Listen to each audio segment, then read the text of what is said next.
Hello students, welcome to Genius Mentor School. हम कर रहे हैं साइंस विद कॉन्सेप्ट, जिसमें आपको इस सीरीज का मीनिंग समझ आ गया होगा। यानी साइंस आपको यानी नॉलेज जो है आपको दी जा रही है किसके फॉर्म में, कॉन्सेप्ट के फॉर्म में, जो आपके आम लाइफ में एप्लीकेबल है। तो आज का जो हमारा कॉन्सेप्ट है वो है फोर्स। यानी दिन भर आप बहुत सारी एक्टिविटी करते रहते हैं, तो हर एक एक्टिविटी में आपको कोई ना कोई फोर्स जरूर अप्लाई करना पड़ता है। तो कौन सा फोर्स हम अप्लाई करते हैं या फोर्स क्या है और क्या उसकी टाइप्स है, तो इसके बारे में डिस्कस करेंगे। तो चलिए देखते हैं अपने टॉपिक को कि फोर्स एक्चुअल में है क्या।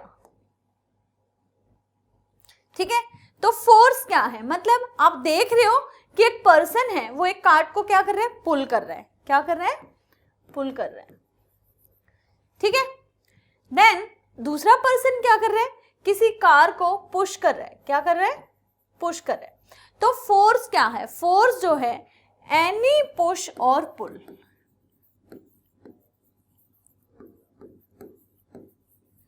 कोई भी पुश हो या पुल हो, उसे हम क्या बोलेंगे, फोर्स।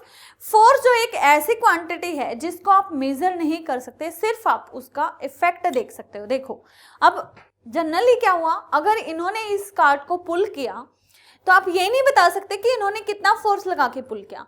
हाँ, आप बाद में बता सकते हो कि भाई इसके अंदर इतना मास था, इतना एक्सेलरेशन था, और ये अपने प्लेस से इतने डिस्प्लेस हुए, तो एक्सेलरेशन कितना आया है, उन दोनों के प्रोडक्ट को हम बता पाएंगे। यानी उसका इफेक्ट देख के हम बताते हैं कि फोर्स जो है इतना हुआ है। ठीक है, तो फोर्स जो है डिफरेंट डिफरेंट टाइप्स के फोर्स होते हैं। कौन कौन से फोर्स हैं, फोर्स के टू टाइप्स हैं, कॉन्टेक्ट और नॉन कॉन्टेक्ट। कॉन्टेक्ट फोर्स कौन से होते हैं, यानी जैसे मैंने पेन को हाथ में पकड़ा हुआ है, तो पेन के और हैंड के बीच में क्या है, कॉन्टेक्ट है। कॉन्टेक्ट होने की वजह से ही मैं लिख पाऊंगी। तो क्या है ये कॉन्टेक्ट फोर्स, मतलब वो फोर्स जब दो ऑब्जेक्ट क्या होते हैं, कॉन्टेक्ट में आते हैं, तो उनके बीच में जो फोर्स काम करेगा वो क्या है, कॉन्टेक्ट फोर्स। और जब दो ऑब्जेक्ट बिना कॉन्टेक्ट में आए फिर भी क्या करते हैं, काम करते रहते हैं, तो वो क्या होगा हमारा non contact force. The force applied by contact between object is known as contact force, and force applied on object without contact on it is known as non contact force. जैसे अर्थ जो है अपनी तरफ चीजों को खींचती है ना, तो ग्रेविटेशनल फोर्स हुआ। तो ग्रेविटेशनल क्या है, अब अर्थ ये तो है नहीं कि मान लो हम ऊपर से पेन को गिराएंगे और नीचे अर्थ की तरफ जाएगा, तो अर्थ के हाथ नहीं है कि जो इसे पकड़ के अपनी तरफ नीचे खींच के लेके जाएगी। तो क्या है, उसके अंदर एक अट्रैक्शन है, ग्रेविटी है। ठीक है, तो यानी बिना कॉन्टेक्ट में आए उसने अपनी तरफ चीजों को अट्रैक्ट किया है, तो क्या है, वो एक नॉन कॉन्टेक्ट फोर्स का एग्जाम्पल है। सेम वे में कि आप जो है किसी भी चीज को उठा रहे हो, ठीक है, किससे उठाया, अपने हाथ से, और हैंड के अंदर क्या है, मसल्स। तो जब आप उठा पाते हो तो क्या हुआ, आपके हाथ ने काम किया, मतलब आपकी मसल्स ने वर्क किया है, तो क्या है, मस्कुलर फोर्स। तो मस्कुलर फोर्स एक कैसा है कि आपने उसे टच किया ऑब्जेक्ट को, तब आप उठा पाए हो, मतलब कॉन्टेक्ट में आ गई दोनों चीजें, तो क्या हो गया, वो कॉन्टेक्ट फोर्स। ठीक है, तो ऐसे ही कुछ और एग्जाम्पल देखते हैं। कॉन्टेक्ट फोर्स क्या होगा, interaction between objects that touch. मतलब क्या होगा, ऑब्जेक्ट के बीच में इंटरेक्शन तब होगी जब वो कॉन्टेक्ट में आएंगे, जब टच करेंगे एक दूसरे को। ठीक है, और नॉन कॉन्टेक्ट फोर्स में क्या होगा, अट्रैक्ट और repel even from a distance. क्या होगा, मतलब या तो एक दूसरे को अट्रैक्ट करेंगे या एक दूसरे को रिपेल करेंगे, चाहे वो कुछ दूरी पे ही क्यों ना हो। ठीक है, तो उनके बीच में जो फोर्स काम करेगा वो क्या है, नॉन कॉन्टेक्ट। तो एग्जाम्पल क्या है, जैसे अप्लाइड फोर्स है, क्या हुआ, बॉल को हिट किया किससे, बैट से, तो जब तक बैट टच नहीं करता बॉल को तो क्या होगा, आप हिट नहीं कर सकते, है ना। तो जब बैट ने बॉल को जब टच किया, यानी दोनों आपस में क्या है, कांटेक्ट में आए, तो किसका एग्जांपल है, कॉन्टेक्ट फोर्स का। स्प्रिंग फोर्स, स्प्रिंग को आपने जनरली रख दिया, एज इट इज रखा रहेगा, उसकी जो है मतलब या तो हम उसे खींचेंगे या उसे कंप्रेस करेंगे, तभी क्या होगा, उसकी शेप में चेंज आएगा। ठीक है, तो चेंज कब आया उसके अंदर, जब हमने उसके ऊपर फोर्स अप्लाई किया, मतलब जब वो कांटेक्ट में आया, है ना। तो फोर्स अप्लाई हुआ कब, जब कांटेक्ट में आया, तो कौन सा फोर्स हुआ, contact force. Drag force, drag मतलब कोई भी जब फ्लूइड फोर्स लगाता है, ठीक है, वो फ्लूइड क्या हो सकता है, लिक्विड भी हो सकता है और एयर भी हो सकती है। तो साइंस की टर्म में फ्लूइड जो है एयर और लिक्विड दोनों के लिए यूज करते हैं। तो जैसे पैराशूट है, पैराशूट से आपने पैराशूट लेके आपने किसी भी एरोप्लेन से या किसी ऊंचाई से आपने क्या किया, जंप किया, तो आप हवा में झूलते झूलते आते हो, है ना। तो ऐसे टेढ़े मेढ़े क्यों चलते हो? क्योंकि हवा जो है एक आपके मोशन का अपोज कर रही है, ड्रैग कर रही है। जैसे आप स्विम करते हो, है ना, तो अगर पानी की लहर के साथ जाते हो तो आप तेज चलोगे, अगर अपोजिट डायरेक्शन में जाओगे तो चल नहीं पाओगे। वो किस लिए? क्योंकि जो लिक्विड है वो भी क्या कर रहा है, आपके मोशन का अपोज कर रहा है ना। तो जो लिक्विड फ्रिक्शन है या फ्लूइड फ्रिक्शन है उसे हम क्या बोलते हैं? Drag force. Then frictional force, यानी वो फोर्स जो हमेशा मोशन के अपोजिट लगता है, ठीक है। जैसे आप इस डायरेक्शन में जा रहे हो, ठीक है, तो क्या होगा, अब अपोजिट में जो लगेगा वो क्या होगा? आपका फ्रिक्शनल फोर्स। तो यानी ऑब्जेक्ट कांटेक्ट में आए, दो सरफेस कांटेक्ट में आए हैं, और एक नॉर्मल फोर्स, मतलब जो भी ऑब्जेक्ट आपस में कांटेक्ट में आते हैं उनकी वजह से या तो आप उसे अपनी तरफ खींच पाते हो या धक्का दे पाते हो, ठीक है। देन अगर बात करें मैग्नेटिक फोर्स की, तो मैग्नेट के अंदर दो पोल होते हैं, कौन से? नॉर्थ और साउथ, ठीक है। तो ऐसे ही दूसरे मैग्नेट के होंगे, नॉर्थ और साउथ।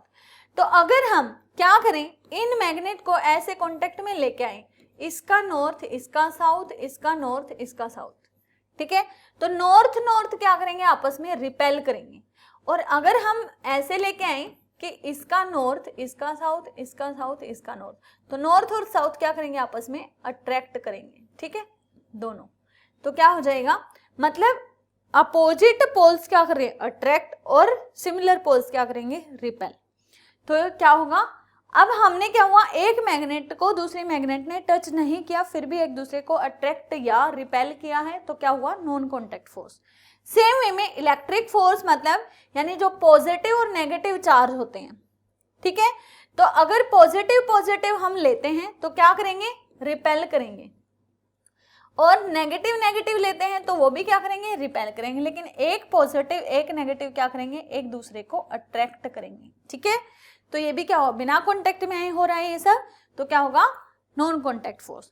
सेम वे में ग्रेविटेशनल फोर्स, यानी जैसे एप्पल गिरा है या कोई भी पेड़ से पत्ते गिरते हैं, तो क्या हुआ, अब अर्थ उन पत्तों को तोड़ने तो नहीं जाती, क्या होता है, वो उसकी ग्रेविटी की वजह से उसकी तरफ, नीचे की तरफ आते हैं, है ना।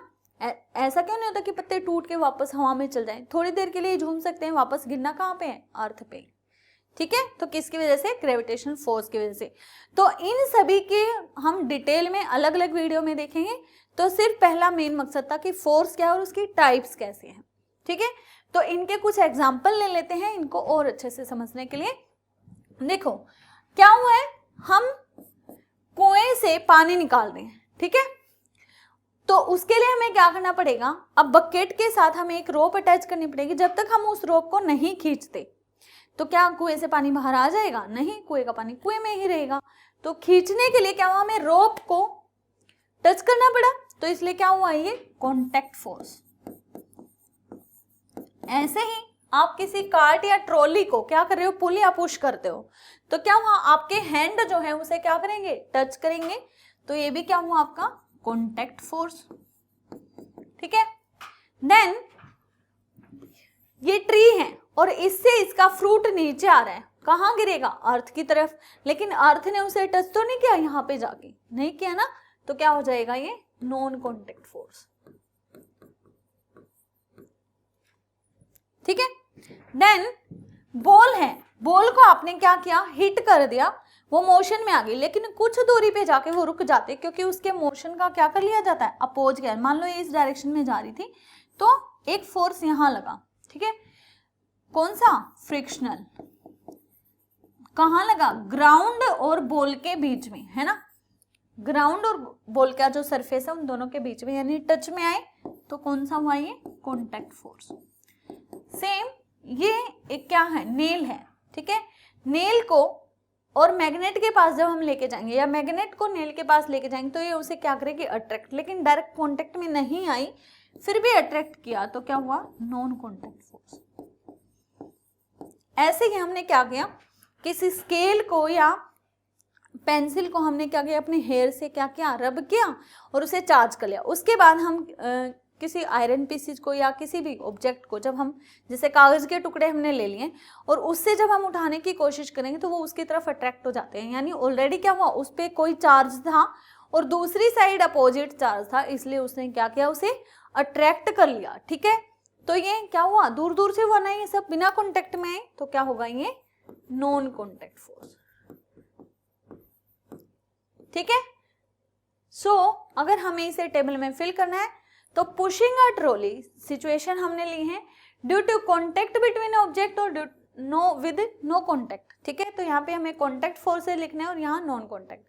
तो अगर हमने ट्रॉली को पुश किया तो हमने हैंड से टच किया तो क्या हो जाएगा आपका contact force. A coconut falling from a coconut tree, coconut के पेड़ से क्या हो रहा है, कोकोनट गिर रहा है तो क्या होगा, हमने उसे टच नहीं किया तो क्या होगा आपका non contact force. Drawing water from well, हमने रोप से उसे खींचा है, टच में आया है तो क्या होगा contact force. Ball coming to rest after being rolled on a level ground, ठीक है, कुछ दूरी बाद बॉल जो है रुक जाती है, किसकी वजह से, फ्रिक्शन की वजह से, इसलिए क्या होगा दो सरफेस के बीच में जो फोर्स काम कर रहा है वो क्या है contact force. Magnet attracting a nail, magnet जो है नेल को अट्रैक्ट कर रही है बिना उसे टच किए, है ना, दूर से ही अट्रैक्ट करती है तो क्या होगा non contact force. Plastic scale rubbed on hair attract pieces of paper, हमने क्या किया, प्लास्टिक के जो स्केल हैं उसको हमने पहले ही हेयर से रब किया, उसे चार्ज कर लिया, उसके बाद जो पीसेज ऑफ पेपर को जब वो अट्रैक्ट करेगी तो पेपर जो है उसके साथ अट्रैक्शन में नहीं थे, बाद में आई हैं, ठीक है, तो क्या होगा नॉन कॉन्टैक्ट फोर्स। तो इसी तरीके से आपको भी कुछ सिचुएशंस लेके क्या होना है, इन दोनों के बीच में आपको डिफरेंस बताना है। तो ऐसे ही कुछ और एग्जांपल आप कमेंट सेक्शन में लिख के बता सकते हैं या कोई डाउट हो क्वेरी हो पूछ सकते हैं। तो अभी के लिए इतना ही, नेक्स्ट वीडियो में हम नेक्स्ट टॉपिक के साथ मिलेंगे। Thank you, have a nice day.